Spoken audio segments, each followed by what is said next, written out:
একটা রিসার্চ থেকে দেখা গেছে আপনি যেটাকে ভালোবাসা বলেন সেটা আসলে কিছুই না, আপনার মস্তিষ্কে শুধু কেমিক্যাল ছাড়া আর কিছুই না, সব ফালতু।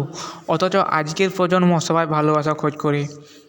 এখানে একটা বোনাস ফ্যাক্ট দিয়ে রাখি, যে সকল ছেলেমেয়েরা একটু বেশি জ্ঞানী হয় তাদের বেশিরভাগ ক্ষেত্রে দেখা গেছে তারা প্রেম বলে কিছু বুঝে না। তাদের কাছে ক্যারিয়ার খুব গুরুত্বপূর্ণ এবং তারা অবান্তর কথা একদম বলে না। এই যেমন চাঁদ এনে দেবো, সাত সমুদ্র 13 নদী পার, ইত্যাদি ইত্যাদি। একটা মানুষ যখন নার্ভাস থাকে তখন সে কিছু খেতে চাইবে না, আর তাই যখন কেউ কাজের সময় চুইংগাম অথবা কিছু খেতে থাকবে তখন বুঝতে হবে সেই ব্যক্তিটি স্বাভাবিক আছেন। তাই বলে প্রতিদিনের রুটিনে খাবারের সময় এটা ভাবলে হবে না। কারো কাছ থেকে যদি কোনো বিষয়ে পারফেক্ট উত্তর পেতে চান তবে তার চোখে চোখ রেখে কথা বলুন, কারণ এই পদ্ধতিটা বাধ্য করে অপর ব্যক্তিকে একটি সম্পূর্ণ উত্তর দিতে অথবা সত্যি কথা বলতে। আসলে চোখে চোখ রেখে মিথ্যা কথা বলতে কেউ পারে না, এবং মিথ্যা কথা বলা অনেকটা এড়িয়ে যাওয়া কঠিন ব্যাপার।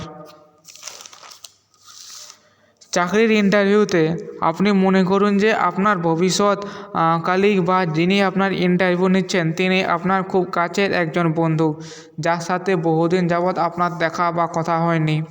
দেখবেন আপনি খুব স্বাচ্ছন্দ্যে সকল বিষয়ের উত্তর দিতে পারছেন, আর ভাববেনটাই না বা কেন। যদি চাকরি হয়ে যায় তবে তিনি তো আপনার ভালো বন্ধু হয়ে যাবে, তাই পরে কেন ভাববেন, এখনই ভাবুন।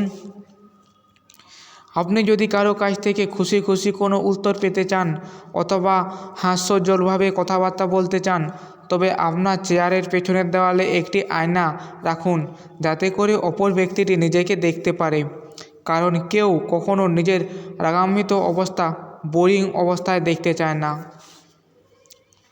আকাঙ্ক্ষিত কোনো জিনিস অন্য কাউকে দিতে চাইলে তার সাথে কথা বলুন খুব গভীরভাবে, এবং তাকে প্রশ্ন করুন এই বিষয়ে যা তিনি পছন্দ করেন, এবং ওই সময় তাকে উক্ত জিনিসটি দিতে পারেন। এর কারণ এই যে মানুষ যখন কোনো বিষয়ে আনমনে কথা বলে তখন মস্তিষ্ক খুব ব্যস্ত থাকে, যার ফলে এটা খুব একটা ভাবনার মধ্যে আসে না যে আনমনে কী নিচ্ছে। যদি কারোর সাথে অল্প সময়ের বন্ধুত্ব করতে চান তবে তার কাছ থেকে কোনো বিষয়ে সাহায্য চাইতে পারেন, আর এইভাবেই গড়ে তুলতে পারেন পরবর্তী সখ্যতা। কারণ কেউ সাহায্য চাইলে কেউ তা এড়িয়ে যেতে পারে না। আপনি যদি মুহূর্তের মধ্যে কারো বিশ্বাস এবং ভরসা অর্জন করতে চান তবে তার অঙ্গিভঙ্গি নকল করুন। যেমন ধরুন, কথা বলার সময় সে কীভাবে দাঁড়ালো, সে কীভাবে হাত রাখে ইত্যাদি। এই পদ্ধতিতে আপনি সহজেই কারো আস্থা অর্জন করতে পারবেন এবং পছন্দের পাত্র হতে পারবেন। আসলে নিজের হুবহু নকল কে না পছন্দ করে বলুন। কারো গুরুত্ব পেতে চাইলে তার দিকে মুখ করে দাঁড়িয়ে কথা বলুন, এতে খুব সহজেই ওই ব্যক্তিটি আপনার দিকে মনোনিবেশ করবে। আপনি যদি কারো সাথে অনেকক্ষণ কথা বলতে চান তবে তিনি যেই বিষয়ে বেশি আগ্রহী সেই বিষয়ে কথা বলুন, দেখবেন তাকে কথা দিয়ে আটকে রাখতে পারবেন বহুক্ষণ। তো আজকের এই সাইকোলজি ফ্যাক্টগুলো আপনাদেরকে কেমন লাগলো অবশ্যই কমেন্ট করে জানাবেন, আর এরকম ভিডিও দেখতে গেলে অবশ্যই চ্যানেলের সঙ্গে জুড়ে থাকবেন। আপনাদের সাথে পরে দেখা হচ্ছে।